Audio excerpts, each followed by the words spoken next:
Everyone, ನಮಸ್ತೆ, good morning. ಎಲ್ಲರಿಗೂ ಸಹ welcome back to my YouTube channel. ಇವತ್ತು ಬೆಳಗ್ಗೆಯಿಂದನೇ ನನ್ನ ಒಂದು ಬ್ಲಾಗನ್ನು ಶುರು ಮಾಡ್ಕೊಳ್ತಾ ಇದ್ದೀನಿ. ಹಾಗಾಗಿ ಎಲ್ಲರಿಗೂ ಸಹ ಗುಡ್ ಮಾರ್ನಿಂಗನ್ನು ಹೇಳ್ತಾ ಇದ್ದೀನಿ. ಯಾರು ಯಾವ ಟೈಮ್ಗೆ ನೋಡ್ತಾ ಇದ್ದೀರಾ ಅಂತನಂತೂ ಗೊತ್ತಿಲ್ಲ. ಹಾಗೆಯೇ ಈ ಒಂದು ವಿಡಿಯೋದಲ್ಲಿ ನಾನು ಯಾವಾಗಲೂ ಸಾಮಾನ್ಯವಾಗಿ ಬ್ರೇಕ್ಫಾಸ್ಟನ್ನೇ ರೆಸಿಪೀಸ್ಗಳನ್ನೇ ತೋರಿಸ್ಕೊಡ್ತಾ ಇದ್ದೆ. ಹಾಗಾಗಿ ಈ ಮಧ್ಯಾಹ್ನಕ್ಕೆ ಅಥವಾ ಸಂಜೆಗೆ ಸಾಂಬಾರನ್ನು ಯಾವ ರೀತಿಯಾಗಿ ನಾನು ಲಂಚನ್ನು ಪ್ರಿಪೇರ್ ಮಾಡ್ಕೊಳ್ತೀನಿ ಮತ್ತು ಹುರುಳಿಕಟ್ಟಿನ ಸಾಂಬಾರನ್ನು ನಾನು ಯಾವ ರೀತಿಯಾಗಿ ಮಾಡ್ಕೊಳ್ತೀನಿ ಅನ್ನೋದನ್ನು ನಿಮ್ಮ ಜೊತೆ ಶೇರ್ ಮಾಡ್ಕೊಳ್ತೀನಿ. ಹಾಗೆ ನನ್ನ ಫುಲ್ ಡೇ ವ್ಲಾಗನ್ನು ನಿಮ್ಮ ಜೊತೆ ಇವತ್ತು ಶೇರ್ ಮಾಡ್ಕೊಳ್ತಾ ಇದ್ದೀನಿ. ನನ್ನ ದಿನ ಹೇಗೆಲ್ಲ ಹೋಯಿತು ಅಂತಕ್ಕಂಥದ್ದನ್ನು ಸಹ ಇವತ್ತು ನಾನು ಶೇರ್ ಮಾಡ್ಕೊಳ್ತೀನಿ. ಬನ್ನಿ ಆಗಿದ್ರೆ ವಿಡಿಯೋವನ್ನು ಶುರು ಮಾಡೋಣ. ಬೆಳಿಗ್ಗೆ ನನ್ನ ಟಿಫನ್ಗೆ ಅಂತ ಹೇಳ್ಬಿಟ್ಟು ಹಾಗಲಕಾಯಿ ಇತ್ತು. ಸೊ ಅದನ್ನು ಯೂಸ್ ಮಾಡಿಕೊಂಡು ಗೊಜ್ಜನ್ನು ಮಾಡಿಕೊಂಡು ನಾನಿಲ್ಲಿ ಚಪಾತಿಯನ್ನು ಮಾಡ್ಕೊಂಡಿದ್ದೆ. ನಾನು ಸುಮಾರು ವಿಡಿಯೋದಲ್ಲಿ ಹೇಳ್ತಾ ಇರ್ತೀನಿ, ಎಲ್ಲ ರೀತಿಯಾದಂಥ ಒಂದು ತರಕಾರಿಗಳನ್ನು ಊಟದಲ್ಲಿ ನಾವು ಸೇರಿಸ್ಕೊಳ್ತಕ್ಕಂಥದ್ದು ತುಂಬ ಒಳ್ಳೆಯದಂತೇಳಿ. ಹಾಗಲಕಾಯಿ ಕಹಿ ಅಂತೇಳಿ ಅದನ್ನು ನೆಗ್ಲೆಕ್ಟ್ ಮಾಡ್ತಕ್ಕಂಥದ್ದು ಬೇಡ. ಚೆನ್ನಾಗಿ ಅದನ್ನು ಕಪ್ಪಾಗೋ ತನಕ ಹುರ್ಕೊಂಡು ನಾನು ಇವಾಗ ತೋರಿಸ್ಕೊಟ್ಟೆ ಅಲ್ಲ, ನಾನು ಲಾಸ್ಟ್ ನನ್ನ ವಿಡಿಯೋದಲ್ಲೆಲ್ಲನೂ ಸಹ ಅಪ್ಲೋಡ್ ಮಾಡಿದ್ದೀನಿ ಹಾಗಲಕಾಯಿ ಗೊಜ್ಜನ್ನು ಯಾವ ರೀತಿ ಮಾಡೋದು ಅಂತೇಳಿ. ಹಾಗಾಗಿ ಇಲ್ಲಿ ಕಂಪ್ಲೀಟ್ ರೆಸಿಪೀಸನ್ನು ನಾನು ತೋರಿಸ್ಕೊಟ್ಟಿಲ್ಲ. ಚೆನ್ನಾಗಿ ಹುರಿದ್ಬಿಟ್ಟು ಉಪ್ಪು ಮತ್ತು ಹುಳಿ ಖಾರ ಎಲ್ಲವನ್ನು ಸ್ವಲ್ಪ ಜಾಸ್ತಿಯಾಗಿ ಯೂಸ್ ಮಾಡಿಕೊಂಡ್ರೆ ಯಾವುದೇ ರೀತಿಯಾದಂಥ ಕಹಿ ಅಂತೆಲ್ಲ ಏನೂ ಅನ್ಸೋದಿಲ್ಲ. ತುಂಬಾ ಚೆನ್ನಾಗಿರುತ್ತೆ. ಬಟ್ ಮಾಡ್ತಕ್ಕಂಥ ವಿಧಾನ ಗೊತ್ತಿರಬೇಕು ಅಷ್ಟೇ. ನಮಗೆ ಅಭ್ಯಾಸ ಆಗೋ ತನಕ ಯಾವುದೇ ಒಂದು ಫುಡ್ಗಳು ಇಷ್ಟ ಆಗೋದಿಲ್ಲ. ಬಟ್ ಅಭ್ಯಾಸ ಆಗಿಬಿಟ್ರೆ ಪ್ರತಿಯೊಂದನ್ನು ಸಹ ಇಷ್ಟ ಆಗುತ್ತೆ. ಈ ಥರ ಎಲ್ಲ ಮಾಡಿ ತಿನ್ನಿಸಿ ಮಕ್ಕಳಿಗೂ ಸಹ ಅಭ್ಯಾಸವನ್ನು ಮಾಡಿಬಿಟ್ಟಿದ್ದೀವಲ್ಲ. ಸೊ ಹಾಗಾಗಿ ಅವರು ಸಹ ಇಂಟ್ರೆಸ್ಟಾಗಿ ತಿಂತಾರೆ. ಯಾವುದನ್ನು ಸಹ ಬೇಡ ಅಂತ ಹೇಳಲ್ಲ. ಮಕ್ಕಳಿಗೆ ಅದನ್ನು ತಿನ್ನಲ್ಲ ಇದನ್ನು ತಿನ್ನಲ್ಲ ಅಂತ ಮಾತ್ರ ಯಾವುದನ್ನು ಅಭ್ಯಾಸ ಮಾಡ್ತಕ್ಕಂಥದ್ದು ಬೇಡ. ಒಂದೇ ಆದರೆ ಒಂದನ್ನೇ ಇಟ್ಕೊಳ್ತಾರೆ, ಬೇರೆ ಯಾವುದನ್ನು ಸಹ ತಿನ್ನೋದಕ್ಕೆ ಹೋಗಲ್ಲ. ಸೊ ಹಾಗಾಗಿ ಏನು ಮಾಡ್ತೀನಿ ನಾನು, ಪ್ರತಿಯೊಂದು ವೆರೈಟಿಯಾಗಿ ಬೇರೆ ಬೇರೆ ತರಕಾರಿಗಳನ್ನೆಲ್ಲ ಯೂಸ್ ಮಾಡ್ಕೊಂಡು ಮಾಡ್ತಾ ಇರೋದ್ರಿಂದ ಮಕ್ಕಳು ಸಹ ವೆರೈಟಿಯನ್ನು ಟೇಸ್ಟ್ ಮಾಡ್ತಾರೆ, ಹಾಗೆ ಇಷ್ಟಪಟ್ಟು ತಿಂತಾರೆ. ನನ್ನ ಬ್ರೇಕ್ಫಾಸ್ಟ್ ಪ್ಲೇಟ್ ಈ ರೀತಿಯಾಗಿತ್ತು. ಮಾರ್ನಿಂಗ್ ಬ್ರೇಕ್ಫಾಸ್ಟ್ ಎಲ್ಲ ಮುಗಿಸ್ಕೊಂಡು ಒಂದು ರೌಂಡ್ ವಾಕಿಂಗ್ ಸಹ ಹೋಗಿ ಬಂದೆ. ಮಾರ್ನಿಂಗ್ 1 ಅವರ್ ನಾನು ವಾಕಿಂಗನ್ನು ಮುಗಿಸ್ಕೊಳ್ತೀನಿ. ಯಾವುದೇ ಟೈಮಿಗಾದರೂ ಅಷ್ಟೇ. ನನ್ನ ದಿನದಲ್ಲಿ ನನಗೆ ಮಾರ್ನಿಂಗ್ ಟೈಮ್ ಸಾಕಾಗಿಲ್ಲ ಅಂತ ಹೇಳಿದ್ರೆ ಈವ್ನಿಂಗ್ ಆದರೂ ಹೋಗ್ತೀನಿ. ಇಲ್ಲ ಅಂತ ಹೇಳಿದ್ರೆ ಬೆಳಗ್ಗೆ ಎದ್ದ ತಕ್ಷಣವೇ ಬೇಗನಾದರೂ ಸಹ ಹೋಗ್ಬಿಟ್ಟಾದರೂ ಬರ್ತೀನಿ. ಯಾವ ರೀತಿಯಾದ್ರೂ ಸರಿನೇ ವಾಕಿಂಗ್ ಅಂತೂ ಹೋಗ್ಬಿಟ್ಟು ಮುಗಿಸ್ಕೊಂಡು ಬರ್ತೀನಿ. ಮಕ್ಕಳನ್ನೆಲ್ಲ ಸ್ಕೂಲಿಗೆ ಕಳಿಸಾದ್ಮೇಲೆ ನನಗೆ ಟೈಮ್ ಇರುತ್ತಲ್ವ, ಟೈಮ್ ಇರುತ್ತೋ ಇಲ್ವೋ ಮಾಡ್ಕೊಂಡಂತೂ ಹೋಗಬೇಕು. ಹೋಗುವಷ್ಟರಲ್ಲಿ ಬಟ್ಟೆ ಕೂಡ ನೆನೆಸ್ಬಿಟ್ಟು ಹೋಗಿದ್ದೆ. ಹೊಸ ಬಟ್ಟೆಗಳೇನಾದರೂ ಇತ್ತು ಅಂತ ಹೇಳಿದ್ರೆ ಅದನ್ನು ಮಿಷಿನ್ಗೆ ಹಾಕೋದಕ್ಕೆ ಹೋಗೋದಿಲ್ಲ, ಹ್ಯಾಂಡ್ ವಾಶೇ ಮಾಡಿಬಿಡ್ತೀನಿ ಆಲ್ಮೋಸ್ಟ್. ಯೂನಿಫಾರ್ಮು ಮತ್ತು ಯಾಕಂದರೆ ಮಿಷಿನ್ಗೆ ಹಾಕ್ಬಿಟ್ರೆ ಎಲ್ಲ ಶೇಡೆಲ್ಲ ಹೋಗುತ್ತಲ್ವ, ಹಾಗಾಗಿ ಹಾಳಾಗಿಬಿಡುತ್ತೆ ಬಟ್ಟೆಗಳಂತೇಳಿ ಜಾಸ್ತಿ ನಾನೇನು ಮಾಡಲ್ಲ, ಮಿಷಿನ್ಗೆ ಹಾಕೋದಕ್ಕೆ ಹೋಗೋದಿಲ್ಲ. ಮತ್ತು ಡೈಲಿ ಇವಾಗ ಮಳೆಗಾಲ ಆಗಿರೋದ್ರಿಂದ, ಮಳೆ ಬರ್ತಾ ಇರೋದ್ರಿಂದ ಅಲ್ಲಿ ಬಟ್ಟೆಗಳನ್ನ ಅದೇ ರೀತಿಯಾಗಿ ಅಲ್ಲಲ್ಲೇ ವಾಶ್ ಮಾಡ್ಕೊಬಿಡ್ತೀನಿ. ತುಂಬ ದಿನದ ತನಕ 2-3 ಡೇಸ್ ಎಲ್ಲ ವೆಯ್ಟ್ ಮಾಡೋದಕ್ಕೆ ಹೋಗೋದಿಲ್ಲ. ಮತ್ತು ಇವಾಗ ಮಾನ್ಸೂನ್ ಆಗಿರೋದ್ರಿಂದ, ಮಳೆ ಆಗಿರೋದ್ರಿಂದ ಸ್ವಲ್ಪ ಬಟ್ಟೆಗಳು ಫ್ರೆಶ್ ಆಗಿರಬೇಕಂದ್ರೆ ಜಾಸ್ತಿ ಕಂಫರ್ಟನ್ನು ಯೂಸ್ ಮಾಡ್ತಾ ಇದ್ರೇ ಬಟ್ಟೆಗಳು ತುಂಬ ಚೆನ್ನಾಗಿರುತ್ತೆ. ನಾರ್ಮಲ್ ಟೈಮಲ್ಲಿ ಯೂಸ್ ಮಾಡಿಲ್ಲ ಅಂದರೂ ಪರವಾಗಿಲ್ಲ, ಈ ಟೈಮಲ್ಲಿ ಮಾತ್ರ ಚೆನ್ನಾಗಿ ಯೂಸ್ ಮಾಡಿ. ಮಕ್ಕಳಿಗೂ ಕೂಡ ಏನಾಗುತ್ತೆ, ತುಂಬ ಫ್ರೆಶ್ ಅಂತ ಅನಿಸುತ್ತೆ ಆ ಬಟ್ಟೆಗಳನ್ನೆಲ್ಲ ಹಾಕೊಳ್ತಾ ಇದ್ದರೆ. ಹಾಗೆಯೇ ಅದನ್ನೆಲ್ಲ ತೆಗೆದುಬಿಟ್ಟು ಬಟ್ಟೆಗಳನ್ನೆಲ್ಲ ಒಂದು ಸ್ವಲ್ಪ ಬಟ್ಟೆಗಳು ವಾಶ್ ಮಾಡ್ತಕ್ಕಂಥದ್ದು ಸಹ ಇತ್ತು. ನಾನು ಆವಾಗಲೇ ಹೇಳ್ದೆ ಅಲ್ವಾ, ಅದನ್ನು ನೆನೆಸ್ಬಿಟ್ಟು ನಾನು ವಾಕಿಂಗ್ ಹೋಗಿದ್ದೆ ಅಂತೇಳಿ. ಸೊ ಅದನ್ನು ಸಹ ಏನು ಮಾಡಿದೆ, ಎಲ್ಲವನ್ನು ಸಹ ವಾಶ್ ಮಾಡಿಬಿಟ್ಟು ನಾನು ಇಲ್ಲಿ ಹಾಕ್ತಾ ಇದ್ದೀನಿ. ಯಾವಾಗಲೂ ಮಳೆ ಬರುತ್ತಲ್ವ, ಸೊ ಹಾಗಾಗಿ ಅಲ್ಲಿದಲ್ಲಿನೇ ವಾಶ್ ಮಾಡ್ಕೊಂಡು ಇಟ್ಕೊಬಿಡ್ತಾ ಇರ್ತೀನಿ. ಔಟ್ಸೈಡ್ ಏನಾದರೂ ಹೋಗಿದ್ದೀವಿ, ಮನೇಲಿ ಇಲ್ಲ ಅಂತ ಹೇಳಿದ್ರೆ ಮಾತ್ರ ಲೇಟ್ ವಾಶ್ ಮಾಡ್ತಕ್ಕಂಥದ್ದು ಲೇಟ್ ಆಗುತ್ತೆ. ಇಲ್ಲ ಅಂತ ಹೇಳಿದ್ರೆ ಯಾವಾಗಲೂ ಅಷ್ಟೇ ಡೈಲಿ ಅಲ್ಲಿದಲ್ಲಿನೇ ಒಗೆದು ಕ್ಲಿಯರ್ ಮಾಡ್ಕೊಬಿಡ್ತೀನಿ. ಮತ್ತು ಬ್ರಷು, ನಾವು ಪಾತ್ರೆ ತೊಳಿತಕ್ಕಂಥ ಬ್ರಷ್ಗಳು ಗಾಲ ಬ್ರಷನ್ನು ಯೂಸ್ ಮಾಡ್ತೀನಿ. ತುಂಬಾ ಚೆನ್ನಾಗಿರುತ್ತೆ. ಹಾಗಾಗಿ ಒಂದು 15 ಡೇಸ್ 1 ಮಂತ್ಗಾದ್ರೂ ಅದು ಹಾಳಾಗಿರಲ್ವೋ ಅದನ್ನು ಚೇಂಜ್ ಮಾಡ್ಕೊಬಿಡಿ.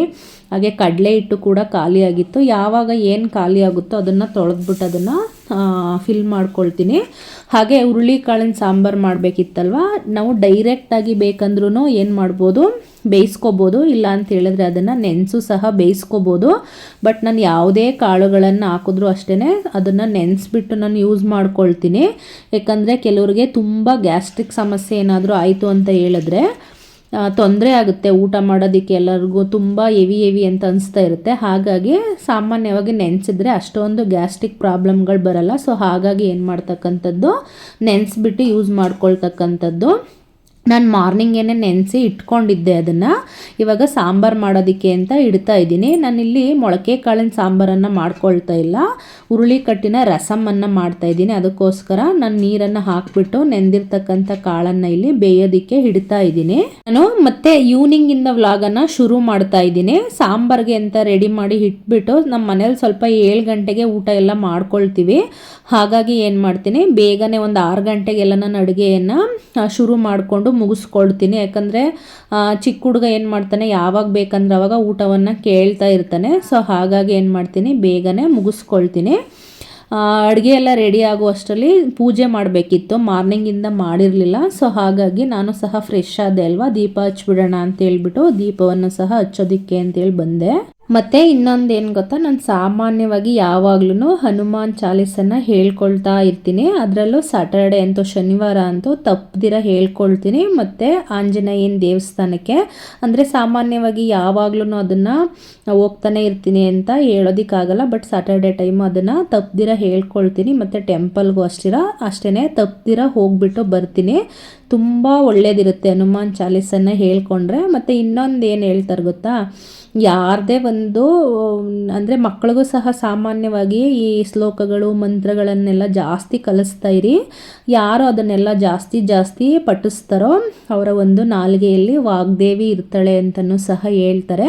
ನನಗಂತೂ ಗೊತ್ತಿಲ್ಲಪ್ಪ ಅದು. ನೀವು ಸಹ ಯಾರಿಗಾದರೂ ನಿಮ್ಮ ಅನುಭವಕ್ಕೆ ಬರಬೇಕಂತ ಹೇಳಿದ್ರೆ ಅದನ್ನೆಲ್ಲನೂ ಸಹ ನೀವೇ ಟ್ರೈ ಮಾಡಿ ನೋಡಬೇಕು. ಅದರ ಅನುಭವವನ್ನು ನೀವೇ ಪಡ್ಕೋಬೇಕು. ಏನಾದರೂ ಹೌದು ಅಂತ ಅನಿಸಿದ್ರೆ ಟ್ರೈ ಮಾಡಿ ನೋಡಿ. ಜಾಸ್ತಿ ಶ್ಲೋಕಗಳು ಮಂತ್ರಗಳನ್ನೆಲ್ಲ ಹೇಳ್ಕೊಳ್ತಾ ಇದ್ದರೆ ಚೆನ್ನಾಗಿ ಅಂತ ಅನಿಸುತ್ತೆ, ಆಧ್ಯಾತ್ಮದ ಕಡೆ ಅಂತ ಅನಿಸುತ್ತೆ. ಹಾಗಾಗಿ ಮತ್ತು ಇವಾಗ ಪೂಜೆ ಎಲ್ಲ ಮಾಡ್ಕೊಂಡಿದ್ದಾಯಿತು. ನಾನು ಸಹ ಸ್ವಲ್ಪ ಹುಣಸೆಹಣ್ಣನ್ನು ನೆನೆಸೋಣ ಅಂತ ಹೇಳ್ಬಿಟ್ಟು ರಸಮ್ಗೆ ಬೇಕಲ್ವ ಅದನ್ನು ನೆನೆಸ್ಕೊಂಡೆ. ಹಾಗೆಯೇ ನಾನು ರೆಡ್ ರೈಸನ್ನು ಸಹ ಮೊದಲೇ ನೆನೆಸ್ಕೊಂಡಿದ್ದೆ. ಹಾಗಾಗಿ ಸಮ್ಟೈಮ್ಸ್ ರೆಡ್ ರೈಸು, ಸಮ್ಟೈಮ್ಸು ಸಿರಿಧಾನ್ಯಗಳು ಪ್ರತಿಯೊಂದನ್ನು ಸಹ ಏನು ಮಾಡ್ತಾ ಇರ್ತೀನಿ, ಯೂಸ್ ಮಾಡ್ಕೊಳ್ತಾ ಇರ್ತೀನಿ. ಹಾಗಾಗಿ ಈಗ ಸಾಂಬಾರು ಸಹ ಒಂದು 3-4 ವಿಜಲ್ಸನ್ನು ಬರ್ಸ್ಕೊಂಡಿದ್ದೆ. ನೀರು ತುಂಬ ಚೆನ್ನಾಗಿದ್ರೆ, ಆಮೇಲೆ ಕಾಳೆಲ್ಲ ಆವಾಗಿಂದನೂ ನೆನೆಸಿದ್ದೆ ಅಲ್ಲ, ಹಾಗಾಗಿ ಚೆನ್ನಾಗಿ ಬೆಂದಿರುತ್ತೆ. ಇನ್ ಕೇಸ್ ಬೆಂದಿಲ್ಲ ಅಂತ ಹೇಳಿದ್ರೆ ಇನ್ನೊಂದೆರಡು ವಿಸಲ್ ಬರ್ಸಿದ್ರೆ ಆಯಿತು. ಇದು ನನಗೆ ಕಾಳು ತುಂಬ ಚೆನ್ನಾಗಿ ಬೆಂದಿತ್ತು. ಕಾಳು ತುಂಬ ಚೆನ್ನಾಗಿ ಬೆಂದು ಆ ಸಾಂಬಾರು ಹುರುಳಿ ಕಟ್ಟು ಬಿಟ್ಟಿರುತ್ತಲ್ವ, ಅದು ಚೆನ್ನಾಗಿ ಏನಾದ್ರು ಇದ್ದರೆ ಸಾಂಬಾರು ಚೆನ್ನಾಗಾಗುತ್ತೆ. ಕಾಳೆ ಸರಿಯಾಗಿ ಬೆಂದಿಲ್ಲ ಅಂತ ಹೇಳಿದ್ರೆ ಸಾಂಬಾರು ಏನಾದ್ರು ನೀರು ಥರ ಅಂತ ಅನಿಸ್ಬಿಟ್ರೆ ಸಾಂಬಾರು ಅಷ್ಟೊಂದು ಚೆನ್ನಾಗಿ ಅನಿಸಲ್ಲ. ಹಾಗಾಗಿ ಸ್ವಲ್ಪ ಕಾಳನ್ನು ಜಾಸ್ತಿನೇ ಬೇಯಿಸ್ಕೋಬೇಕಾಗುತ್ತೆ. ಮತ್ತು ಫಸ್ಟೇ ಉಪ್ಪನ್ನು ಹಾಕಿ ಬೇಯಿಸ್ಕೊಂಡಿರಲಿಲ್ಲ ನಾನು. ಹಾಗಾಗಿ ಇವಾಗ ನಾನು ಉಪ್ಪನ್ನು ಸೇರಿಸ್ಕೊಂಡು ಸ್ವಲ್ಪ ಕುದಿಸ್ಕೊಳ್ತಾ ಇದ್ದೀನಿ. ಈ ತುಂಬ ಹೊತ್ತು ನಾನು ವಿಸಲ್ಸನ್ನು ಹಾಕಿಸ್ದೆ ಅಲ್ಲ, ಹಾಗಾಗಿ ನೀರು ಸ್ವಲ್ಪ ಕಡಿಮೆ ಇತ್ತು. ಇನ್ನು ಸ್ವಲ್ಪ ನೀರನ್ನು ಹಾಕ್ಬಿಟ್ಟು ಅದನ್ನು ಕುದಿ ಬರೋದಕ್ಕೆ ಬಿಡ್ತಾ ಇದ್ದೀನಿ. ಈ ರೀತಿಯಾಗಿ ಸ್ವಲ್ಪ ನೀರೇನಾದರೂ ಕಡಿಮೆ ಆಯ್ತು ಅಂತ ಹೇಳಿದ್ರೆ ಆ ಹುರುಳಿಕಾಳು ಇರಬೇಕಾದ್ರೇ ಹಾಕ್ಬಿಟ್ಟು ಏನು ಮಾಡಬೇಕು, ಒಂದು ಸ್ವಲ್ಪ ಹೊತ್ತು ಕುದಿಸ್ಕೋಬೇಕು. ಆವಾಗ ಎಲ್ಲ ರಸವನ್ನೆಲ್ಲ ಅದು ಬೆಂದು ಚೆನ್ನಾಗಿ ಬಿಡುತ್ತೆ.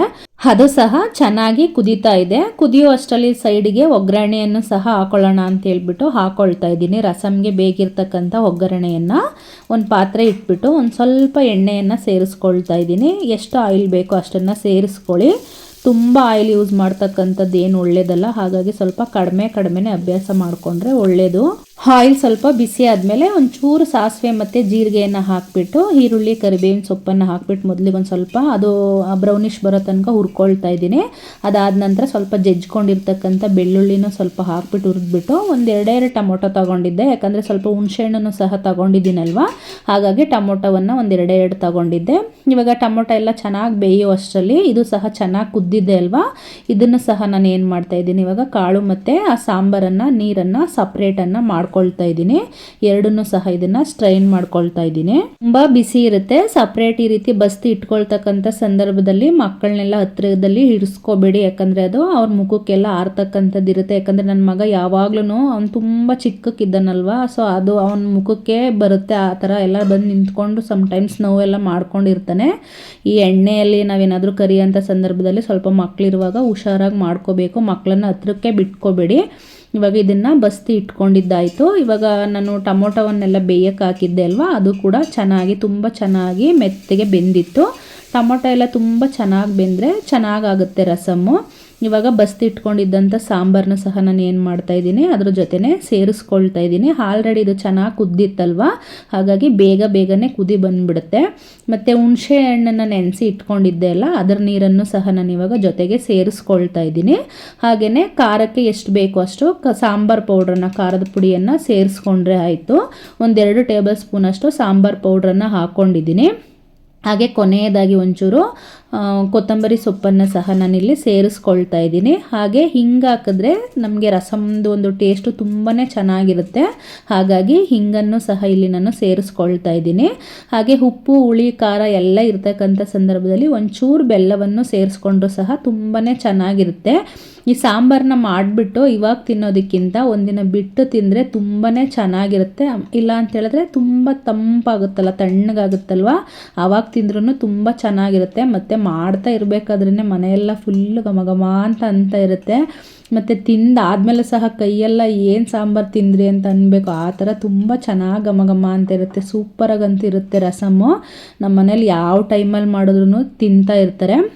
ಉಪ್ಪೆಲ್ಲ ಆಲ್ರೆಡಿ ಕಾಳಿಗೆಲ್ಲ ಹಾಕಿದ್ದೆ ಅಲ್ವಾ. ಇವಾಗ ಕೊನೆಯದಾಗಿ ನೀರು ಇನ್ನೊಂದು ಸ್ವಲ್ಪ ಜಾಸ್ತಿ ಮಾಡಿರ್ತೀವಲ್ವ, ಹಾಗಾಗಿ ಇನ್ನೊಂದು ಸ್ವಲ್ಪ ಬೇಕಾದರೆ ನೋಡಿ ಹಾಕೋಬೇಕು. ಕೊನೆಯದಾಗಿ ಒಂಚೂರು ಉಪ್ಪನ್ನು ಸಹ ಸೇರಿಸ್ಕೊಂಡು ಒಂದು 5 ನಿಮಿಷಗಳ ಕಾಲ ಅದನ್ನು ಚೆನ್ನಾಗಿ ಕುದಿಸ್ಕೊಂಡ್ರೆ ಆಯಿತು. ಕುದಿಯೋಂಥ ಟೈಮಲ್ಲಿ ಸ್ವಲ್ಪ ನೋಡ್ಕೋಬೇಕು, ಇಲ್ಲಾಂದರೆ ಕೆಳಗಡೆ ಉಕ್ತಕ್ಕಂಥ ಚಾನ್ಸಸ್ ಸಹ ಇರುತ್ತೆ. ಹಾಗಾಗಿ ಮತ್ತು ಕಾಳಿಗೂ ಸಹ ನಾನು ಏನು ಮಾಡ್ತಾಯಿದ್ದೀನಿ, ಇಲ್ಲಿ ಒಗ್ಗರಣೆಯನ್ನು ಸೇರಿಸ್ಕೊಳ್ತಾ ಇದ್ದೀನಿ. ಒಂದೆರಡು ಟೇಬಲ್ ಸ್ಪೂನ್ ಅಷ್ಟು ಎಣ್ಣೆಯನ್ನು ಹಾಕಿಬಿಟ್ಟು, ಎಣ್ಣೆ ಕಾದ್ಮೇಲೆ ಒಂಚೂರು ಸಾಸಿವೆ, ಜೀರಿಗೆಯನ್ನು ಸೇರಿಸ್ಕೊಂಡ್ರೆ ಆಯಿತು. ಆ ಜೀರಿಗೆ ಡಬ್ಬದಲ್ಲಿ ಸೋಂಫೆಲ್ಲ ಇರುತ್ತಲ್ವ, ಆವಾಗ ನಾನೇನಾದರೂ ತಿಂದರೆ ಅವರು ಸಹ ಕೇಳ್ತಾರೆ. ಚೆನ್ನಾಗಿರುತ್ತೆ ತಿನ್ನೋದಕ್ಕೆ ಅಂತೇಳಿ ಮಕ್ಳಿಗೂ ಸಹ ಕೊಟ್ಟಿದ್ದಾಯಿತು. ಜೀರ್ಣನೂ ಸಹ ಚೆನ್ನಾಗಿ ಆಗುತ್ತೆ, ಏನು ತೊಂದರೆ ಇಲ್ಲ. ಮತ್ತು ಕಟ್ ಮಾಡಿದಂಥ ಈರುಳ್ಳಿ, ಮೆಣಸಿನ್ಕಾಯಿ ಎರಡನ್ನೂ ಸಹ ಸ್ವಲ್ಪ ಚೆನ್ನಾಗಿ ಫ್ರೈ ಮಾಡಿಕೊಂಡು ಇಟ್ಕೊಂಡಿದ್ದಂಥ ಕಾಳನ್ನು ಸಹ ಸೇರಿಸ್ಕೊಂಡು ಅದಕ್ಕೆ ಸ್ವಲ್ಪ ಚೆನ್ನಾಗಿ ಅದರಲ್ಲಿರ್ತಕ್ಕಂಥ ನೀರಿನ ಅಂಶ ಎಲ್ಲ ಹೋಗೋ ತನಕ ಫ್ರೈ ಮಾಡಿಕೊಂಡ್ರೆ ಕಾಳು ಸಹ ನಮಗೆ ರೆಡಿ ಆಗುತ್ತೆ. ವೆಜಿಟೇರಿಯನ್ಸ್ಗೆ ಪ್ರೋಟೀನ್ ಅಂಶ ಎಲ್ಲಿ ಸಿಗುತ್ತೆ, ಪ್ರೋಟೀನ್ಸ್ ಎಲ್ಲೆಲ್ಲ ಸಿಗುತ್ತೆ ಅಂತೆಲ್ಲ ಸರ್ಚ್ ಮಾಡ್ತಾ ಇರ್ತೀವಲ್ವ, ಇದನ್ನು ಸ್ವಲ್ಪ ನೀಟಾಗಿ ಕಾಳುಗಳನ್ನೇ ತಿಂದರೆ ಆಯಿತು. ಮತ್ತು ಕೊಬ್ಬರಿಯನ್ನು ತುರಿದು ಇಟ್ಕೊಂಡಿದ್ದೆ, ಅದನ್ನು ಸಹ ಅದ್ರ ಜೊತೆ ಸೇರಿಸ್ಕೊಳ್ತಾ ಇದ್ದೀನಿ. ಫ್ರೆಶ್ ಕಾಯಿ ಬೇಕಂದ್ರೂ ಸೇರಿಸ್ಕೋಬೋದು, ಅಥವಾ ಕೊಬ್ಬರಿ ಇದ್ರೂ ಸಹ ಸೇರಿಸ್ಕೋಬೋದು. ನನ್ನ ಹತ್ರ ಕೊಬ್ಬರಿ ಇತ್ತು ಅಂತೇಳಿ ನಾನು ಅದನ್ನು ಸಹ ಯೂಸ್ ಮಾಡ್ಕೊಳ್ತಾ ಇದ್ದೀನಿ. ಎಲ್ಲವನ್ನು ಮಿಕ್ಸ್ ಮಾಡಿಬಿಟ್ರೆ ಚೆನ್ನಾಗಿ ನಮಗೆ ಒಂದೊಳ್ಳೆ ಕಾಳು ರೆಡಿ ಆಯಿತು. ಈವ್ನಿಂಗ್ ಸ್ನ್ಯಾಕ್ಸ್ಗೆ ಏನೆಲ್ಲ ಬೇಡದಿರೋದೆಲ್ಲ ಕೊಡ್ತಾ ಇರ್ತೀರಲ್ವ, ಮಕ್ಕಳು ಬರುವ ಅಷ್ಟರಲ್ಲಿ ಸಾಂಬಾರೆಲ್ಲ ರೆಡಿ ಮಾಡಿ ಇಟ್ಕೊಂಡಿದ್ದು ಕಾಳನ್ನು ಸಹ ಈ ರೀತಿ ಒಂದು ಲೋಟ ಹಾಲು ಕೊಟ್ಬಿಟ್ಟು ಒಂದು ಸ್ವಲ್ಪ ಕಾಳನ್ನು ಕೊಟ್ಟರೆ ಮುಗೀತು. ಮಕ್ಕಳಿಗೆ ಹೆಲ್ದಿ ಸ್ನ್ಯಾಕ್ಸು ಕೂಡ ರೆಡಿ ಆಗುತ್ತೆ. ಇವಾಗ ಊಟದ ಟೈಮಲ್ಲಿ ಕೊಟ್ಟರೆ ರೈಸು ಅದು ಇದೆಲ್ಲ ಎಕ್ಸ್ಟ್ರಾ ಆಗಿಬಿಡುತ್ತೆ ಅಂತ ಹೇಳ್ಬಿಟ್ಟು ತಿನ್ನಲ್ಲ ಅಲ್ವಾ. ಹಾಗಾಗಿ ಸ್ವಲ್ಪ ಬೇಗನೆ ಕಾಳನ್ನು ಮಧ್ಯಾಹ್ನ ಅಥವಾ ಏನಾದರೂ ಅಡುಗೆ ಮಾಡುವಾಗ ಮಾಡಿದರೆ ಮಕ್ಕಳು ಬಂದ ತಕ್ಷಣ ಕೊಟ್ಟರೆ ಇದನ್ನು ಖುಷಿಯಾಗಿ ತಿಂತಾರೆ. ನಮ್ಮ ಮನೇಲಂತೂ ಅಭ್ಯಾಸ ಮಾಡಿಬಿಟ್ಟಿದ್ದೀವಿ, ಮಕ್ಕಳು ಖುಷಿಯಾಗಿ ತಿಂತಾರೆ. ಕೆಲವೊಂದು ಮಕ್ಕಳು ತರಕಾರಿ ತಿನ್ನಲ್ಲ, ಕಾಳು ತಿನ್ನಲ್ಲ ಅಂತನೆಲ್ಲ ಇರುತ್ತಲ್ವ, ಬಟ್ ನಮ್ಮ ಮನೇಲಿ ಆ ಥರ ಎಲ್ಲ ಏನೂ ಮಾಡಲ್ಲ. ನೀಟಾಗಿ ಏನು ಕೊಟ್ರೂ ಸಹ ತಿನ್ಕೊಳ್ತಾರೆ. ಸಾಂಬಾರು ಸಹ ರೆಡಿಯಾಗಿದೆ. ಆಹಾ ಘಮ ಅಂತ ಇದೆ. ಎಷ್ಟೊತ್ತಿಗೆ ಊಟ ಮಾಡ್ತೀವೋ ಅನ್ನೋ ಥರ ಆಗುತ್ತೆ ಈ ಸಾಂಬಾರು, ರಸಮನ್ನು ಮಾಡಿದ್ರೆ. ಅದು ಮಳೆ ಬರ್ತಾ ಇರುತ್ತೆ, ಚಳಿ ಇರುತ್ತಲ್ವ, ಆ ಟೈಮಲ್ಲಂತೂ ತುಂಬಾ ಚೆನ್ನಾಗಿರುತ್ತೆ. ಒಂದು ಟೈಮ್ ಟ್ರೈ ಮಾಡಿ ಹೇಗೆ ಬಂತು ಅಂತ ನನಗೂ ಸಹ ಹೇಳಿ. ಇವಾಗ ನನ್ನ ಪ್ಲೇಟನ್ನು ನಾನು ರೆಡಿ ಮಾಡ್ಕೊಳ್ತೀನಿ. ಇಲ್ಲಿ ರೆಡ್ ರೈಸನ್ನು ನನಗೆ ಅಂತ ಮಾತ್ರ ಮಾಡ್ಕೊಂಡಿದ್ದೆ. ಸಮ್ಟೈಮ್ಸ್ ಇಷ್ಟ ಆದರೆ ರೆಡ್ ರೈಸನ್ನು ಸ್ವಲ್ಪ ಜೊತೆಗೆ ಹಾಕ್ಕೊಂಡು ತಿಂತಾರೆ, ಇಲ್ಲ ಅಂತ ಹೇಳಿದ್ರೆ ವೈಟ್ ರೈಸ್ ಬೇಕೇ ಇರುತ್ತೆ ಮನೇಲಿ ಬೇರೆಯವ್ರಿಗಾದ್ರೂ ಸಹ ಅಷ್ಟೇ. ಹಾಗಾಗಿ ನಾನು ಯಾರಿಗೆ ಏನು ಇಷ್ಟನೋ ಅದೇ ಥರನೇ ಮಾಡಿಕೊಡ್ಬೇಕಾಗಿರುತ್ತೆ. ಹಿಂಸೆ ಮಾಡೆಲ್ಲ ತಿನ್ಸೋಕ್ಕಾಗಲ್ಲ. ನಾವು ತಿನ್ನೋದನ್ನ ನೋಡಿ ಒಂದು ಸ್ವಲ್ಪ ಬೇಕಂತ ಹೇಳಿದ್ರೆ ಖುಷಿಯಾಗಿ ತಿಂತಾರೆ. ಹಾಗಾಗಿ ನಾನು ಬೇರೆ ವೈಟ್ ರೈಸನ್ನು ಮಾಡಿದ್ದೆ, ನನಗೆ ಮಾತ್ರ ರೆಡ್ ರೈಸನ್ನು ಮಾಡ್ಕೊಂಡಿದ್ದೆ ಅಷ್ಟೇ. ಎಲ್ಲ ಬಿಸಿ ಇರುವಾಗಲೇ ಚಳಿಯಲ್ಲಿ ಊಟ ಮಾಡಿದ್ರೆ ತುಂಬಾ ಚೆನ್ನಾಗಿರುತ್ತೆ. ಸರ್ವ್ ಮಾಡ್ಕೊಂಡಿದ್ದಾಯಿತು. ಮೇಲೆ ಸ್ವಲ್ಪ ಬೆಣ್ಣೆ ಸೇರಿಸ್ಕೊಳ್ತಾ ಇದ್ದೀನಿ.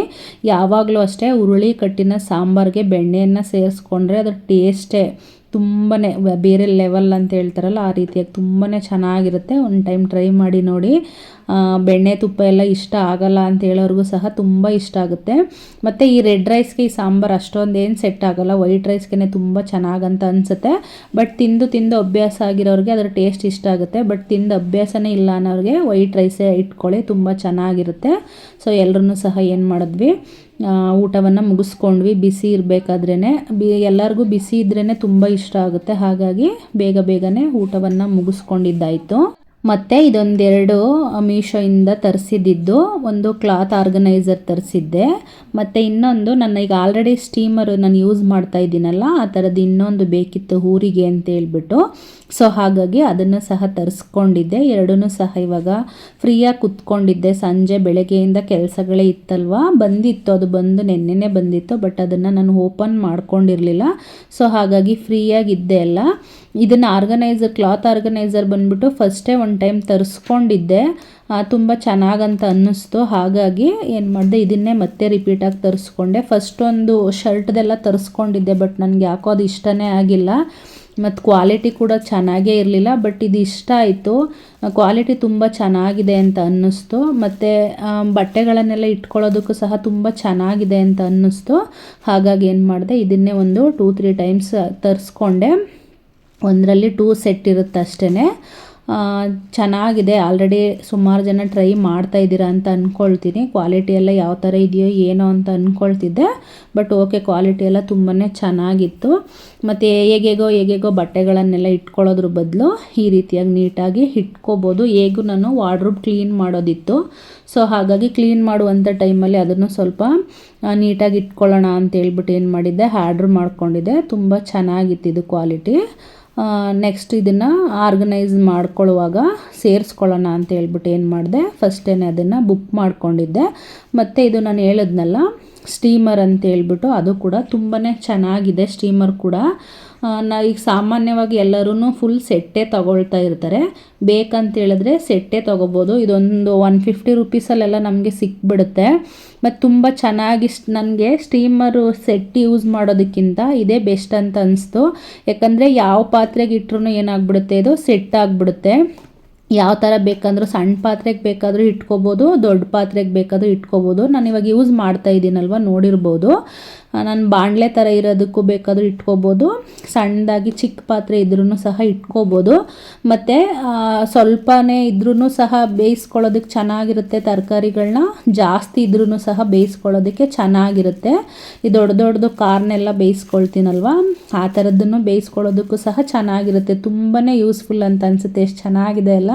ಅಂದರೆ ಕಲರ್ ಇದೇ ಥರನೇ ಇರಲ್ಲ, ಬೇಯಿಸ್ತಾನೇ ಇರ್ತೀವಲ್ವ, ಸ್ಟೀಮ್ ಮಾಡ್ತಾನೆ ಇರ್ತೀವಲ್ಲ, ಹಾಗಾಗಿ ಸ್ವಲ್ಪ ಕಲರೆಲ್ಲ ಡಲ್ ಆಗಿಬಿಡುತ್ತೆ. ಬಟ್ ಏನೋ ತುಂಬ ಚೆನ್ನಾಗಿ ಅಂತ ಅನಿಸ್ತು. ನಾನು ಬೇರೆ ಪಾತ್ರೆಗೆ ಹಾಕ್ಕೊಂಡು ಬಸ್ಕೊಳ್ತಾನೆ ಇದ್ದೆ ಯಾವಾಗ್ಲೂ. ಅದನ್ನು ಬೇರೆ ಏನು ಮಾಡಬೇಕಿತ್ತು, ತೆಗಿತಾ ಇರಬೇಕಿತ್ತು. ಬಟ್ ಸ್ಟೀಮರ್ ಬಂದಮೇಲಂತೂ ತುಂಬಾ ಯೂಸ್ ಆಗ್ತಾ ಇರುತ್ತೆ. ಡೈರೆಕ್ಟ್ ನಾವು ಒಗ್ಗರಣೆಗೆ ಇಟ್ಬಿಟ್ಟು ಡೈರೆಕ್ಟ್ ಅಲ್ಲಿ ಸ್ಟೀಮ್ ಆಗಿರ್ತಕ್ಕಂಥ ತರಕಾರಿಗಳನ್ನ ಮತ್ತು ಅದನ್ನು ಸೋರಿ ಅದರಲ್ಲಿರ್ತಕ್ಕಂಥ ನೀರೆಲ್ಲ ಹೋಗೋ ತನಕ ಏನು ವೆಯ್ಟ್ ಮಾಡೋಂಗೆ ಇಲ್ಲ. ಡೈರೆಕ್ಟ್ ಏನು ಮಾಡ್ಬೋದು, ನಾವು ಅದನ್ನು ಯೂಸ್ ಮಾಡ್ಕೊಬಿಡ್ಬೋದು.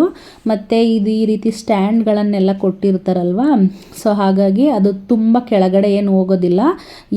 ಎಷ್ಟು ಚಿಕ್ಕ ಪಾತ್ರೆಗೆ ಬೇಕಂದ್ರೂ, ಅಂದರೆ ಇದರ ಅಳತೆ ಕೆಳಗಡೆ ರೌಂಡ್ ಇದೆಯಲ್ಲ ಸರ್ಕಲ್, ಅದರ ಅಳತೆಗಿರೋ ಅಂಥ ಪಾತ್ರೆಗೆ ಎಷ್ಟು ಚಿಕ್ಕ ಪಾತ್ರೆಗೆ ಬೇಕಾದ್ರೂ ಹಾಕ್ಕೊಂಡು ಎಷ್ಟು ಕಡಿಮೆ ತರಕಾರಿಗಳಿದ್ರೂ ಪರವಾಗಿಲ್ಲ, ನೀಟಾಗಿ ಬೇಯಿಸ್ಕೋಬೋದು. ತುಂಬಾ ಚೆನ್ನಾಗಂತ ಅನ್ನಿಸ್ತು ನನಗಂತೂ. ಮತ್ತು ಯೂಸ್ ಮಾಡೋದಕ್ಕೂ ಅಷ್ಟೇ ತುಂಬಾ ಚೆನ್ನಾಗಿದೆ. ಸೊ ಸೆಟ್ ತಗೊಳಕ್ಕೆ ಇಷ್ಟಪಡೋರು ಸೆಟ್ ತಗೋಬೋದು. ಅದಕ್ಕೇನಾದ್ರು ರೈಟ್ ಜಾಸ್ತಿ ಅಂತ ಅನಿಸಿದ್ರೆ ಒಂದು 150 ರೇಂಜಲ್ಲೇ ಸಾಕಂತ ಹೇಳಿದ್ರೆ ಇದನ್ನು ತಗೋಬೋದು. ಇಲ್ಲ ಅಂತ ಹೇಳಿದ್ರೆ ನಮ್ಗೆ ಸ್ಟೀಮ್ ಅಷ್ಟೇ ತಾನೇ ಬೇಕಾಗಿರೋದು. ಸೊ ಹಾಗಾಗಿ ನಾವು ಯಾವುದೇ ಪಾತ್ರೆಗೆ ಇಟ್ಕೊಂಡ್ರೂ ಸಹ ಯೂಸ್ ಮಾಡ್ಕೋಬೋದಲ್ಲ. ಸೊ ಹಾಗಾಗಿ ಈ ರೀತಿದು ಬೇಕಾದ್ರೂ ತಗೋಬೋದು. ಮತ್ತು ಯೂಸು ಕೂಡ ತುಂಬಾ ಚೆನ್ನಾಗೇ ಆಗುತ್ತೆ, ಬೇಗ ಏನು ಹಾಳಾಗೋದಿಲ್ಲ. ಹಾಗಾಗಿ ನಾನು ಒಂದು ಸ್ವಲ್ಪ ದಿನ ಯೂಸ್ ಮಾಡಿ ಅದನ್ನು ನೋಡಿದ್ದೀನಲ್ಲ, ಹಾಗಾಗಿ ಹೇಳ್ತಾ ಇದ್ದೀನಿ. ಚೆನ್ನಾಗಿದೆ, ತುಂಬ ಚೆನ್ನಾಗಿದೆ, ಯೂಸ್ ಮಾಡ್ಕೋಬೋದು. ಸೊ ಹಾಗಾಗಿ ಇದೆರಡನ್ನೂ ಸಹ ತರಿಸ್ಕೊಂಡಿದ್ದೆ. ಇದೆರಡನ್ನೂ ಚೆಕ್ ಮಾಡಿ ಇಟ್ಬಿಟ್ಟು ಲಾಸ್ಟಲ್ಲಿ ಕೊನೆಗೆ ಮಲ್ಕೊಳ್ಳುವಂಥ ಸಂದರ್ಭದಲ್ಲಿ ಒಂಚೂರು ಡಿಟಾಕ್ಸ್ ಡ್ರಿಂಕನ್ನು ನಾನು ಆಲ್ರೆಡಿ ಈ ಪೌಡ್ರೆಲ್ಲ ಮಾಡೋದು ಹೇಳಿದ್ದೆ ನಿಮ್ಮ ಜೊತೆ, ನಾನು ಶೇರ್ ಮಾಡ್ಕೊಂಡಿದ್ದೆ. ಸ್ವಲ್ಪ ಈ ಪೌಡ್ರನ್ನೆಲ್ಲ ಹಾಕಿಬಿಟ್ಟು ನೀರನ್ನು ಕುಡಿದ್ಬಿಟ್ಟು ಮಲ್ಕೊಂಡಿದ್ದಾಯಿತು. ಕೊನೆಯದಾಗಿ ಮಲ್ಕೊಳ್ಳುವಂಥ, ಅಂದರೆ ಈಗ ಊಟ ಆಗುತ್ತಲ್ವ, ಊಟ ಆಗಿ 1 ಅವರ್ ಆದಮೇಲೆ ನಾನು ಈ ಒಂದು ವಾಟರನ್ನು ತಗೊಳ್ತೀನಿ. ಇದೆಲ್ಲ ತಗೊಳಕ್ಕಾಗಿಲ್ಲ ಅಂತ ಹೇಳಿದ್ರೆ ಜಸ್ಟ್ 1 ಗ್ಲಾಸ್ ಬಿಸಿ ನೀರಾದರೂ ಕುಡಿತೀನಿ. ಒಟ್ಟಿನಲ್ಲಿ ಬಿಸಿ ನೀರಂತೂ ಕುಡಿತೀನಿ ಮಲ್ಕೊಳ್ಳೋವಂಥ ಸಂದರ್ಭದಲ್ಲಿ. ಇದಾಗಿತ್ತು ಇವತ್ತಿನ ನನ್ನ ಒಂದು ವಿಡಿಯೋ. ಯಾರೆಲ್ಲ ಕೊನೆ ತನಕ ವಿಡಿಯೋವನ್ನು ನೋಡಿದ್ರೆ ಎಲ್ಲರೂ ಲೈಟ್ ಆಫ್ ಮಾಡಿಬಿಟ್ಟು ಮಲ್ಕೊಬಿಟ್ಟಿದ್ರು. ಸೊ ಹಾಗಾಗಿ ಕತ್ಲೆಯಲ್ಲೇ ಟಿ ವಿ ಅಷ್ಟೇ ನೋಡ್ತಾಯಿದ್ರು. ಹಾಗಾಗಿ ಸ್ವಲ್ಪ ಕತ್ಲೆ ಅಂತ ಅನಿಸ್ತಾ ಇದೆ. ಇದಾಗಿತ್ತು ಇವತ್ತಿನ ನನ್ನ ವಿಡಿಯೋ. ಕೊನೆ ತನಕ ಯಾರೆಲ್ಲ ವಿಡಿಯೋವನ್ನು ನೋಡಿದ್ರೆ ಥ್ಯಾಂಕ್ ಯು ಸೋ ಮಚ್. ಮತ್ತೊಂದು ವಿಡಿಯೋದಲ್ಲಿ ಸಿಗ್ತೀನಿ. ದಯವಿಟ್ಟು ಸಬ್ಸ್ಕ್ರೈಬ್ ಮಾಡಿಕೊಂಡು ವಿಡಿಯೋವನ್ನು ನೋಡಿ ಅಂತ ಕೇಳ್ಕೊಳ್ತಾ ಇದ್ದೀನಿ. ಮತ್ತೊಂದು ವಿಡಿಯೋದಲ್ಲಿ ಸಿಗ್ತೀನಿ. ಎಲ್ಲರಿಗೂ ಸಹ ಗುಡ್ ನೈಟ್. ಹಾಗೆ ಥ್ಯಾಂಕ್ ಯು ಸೋ ಮಚ್.